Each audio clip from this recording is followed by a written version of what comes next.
Now I'm not sure how much time I might have left. I just wore out a bunch of my data. Well, not data, but my reserve space on my phone. So I had to delete a lot of stuff to be able to record this since it's so long.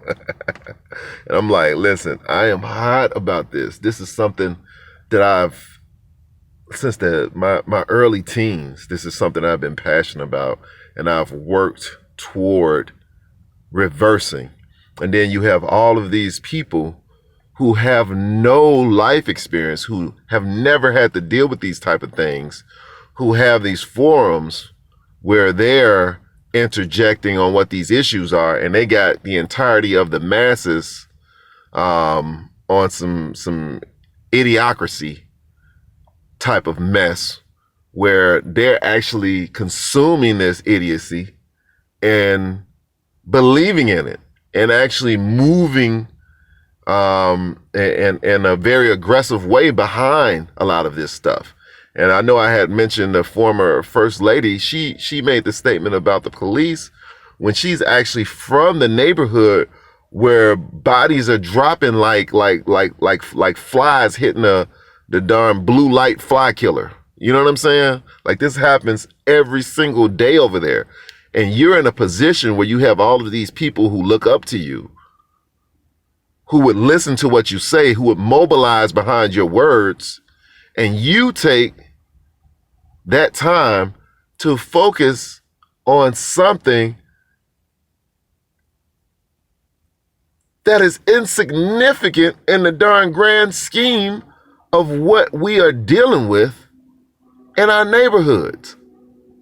When you have, and this is city of Chicago statistic, you check behind me, you had over 4,100 people shot last year. 14 of those were police involved shootings. That should give you an idea on how our attention is misfocused. And I'm not saying like people, you believe in that because you do that type of work. You believe that that's okay. You know, that folks shooting folks. I believe that a person should do their job under the color of law, and if not, you're a criminal. And I don't care if you're wearing a uniform and you're tasked with, you know, the protection of people's lives, property, and enforcing of local, state, and federal laws. I don't care how much service you've done properly prior to that point in time. Once you cross the line into criminality, you're a criminal and you should be treated as such. What I'm talking about, what I have always been laser focused on, is stopping the murders that have entire communities at bay, that does not allow a child to be a child. This culture in our community doesn't allow a child to live as a child is supposed to live, without care, being able to play, to make that natural transition into adolescence and into adulthood, without the worries, the concerns, the depression, the mental torment that happens when you're losing people that you love consistently, when your best friends are dying every day and you're just sure that you're next, when you know in your heart of hearts that you're not going to make it to see adulthood. Those circumstances are not in your favor. This is the reality of what we deal with. This is the reality of what a lot of our people are concentrated in these urban cities. That's a huge population. You have them spread out once you get to the South. We will have hundreds of thousands, even millions of Black people in these urban centers.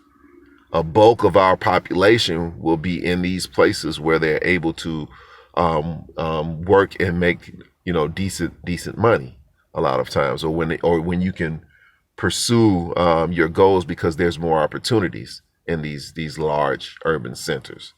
You know, that's how we get there. This is the reality for our children that live there. This was my reality. Like I didn't think I could call friends, and I would do that. I'm still at the very bottom basic of recording, where I just have my phone, you know, front facing me and doing this recording. But I would call people that I grew up with randomly and ask them the question, did you think that we would make it to see this age? And I guarantee you that a majority of them, and an overwhelming majority, not 6 out of 10, I'm talking about maybe 8 to 9 out of 10 would say, you know what? I didn't think about it much, possibly, that you might hear that, but I really didn't. I really didn't, because the evidence of what was going on in our community that we were able to see daily didn't support that. It didn't support me reaching a ripe old age, middle age, having gray in my beard and in my hair, you know? It didn't support that.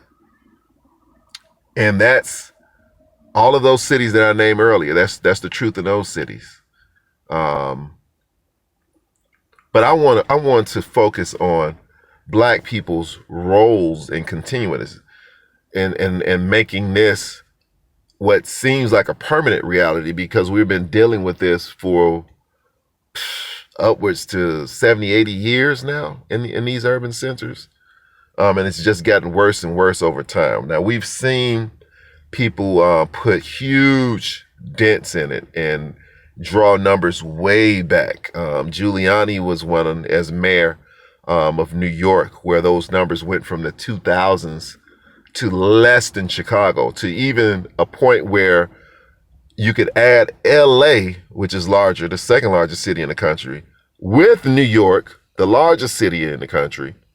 You know, you're talking about a combined population of probably, you know, 13 to 15 million out of those two. Well, you have to do LA County, of course, to get those numbers. But still in all, well over 10 million people who had less murders. New York and LA together had less murders than a place like Chicago.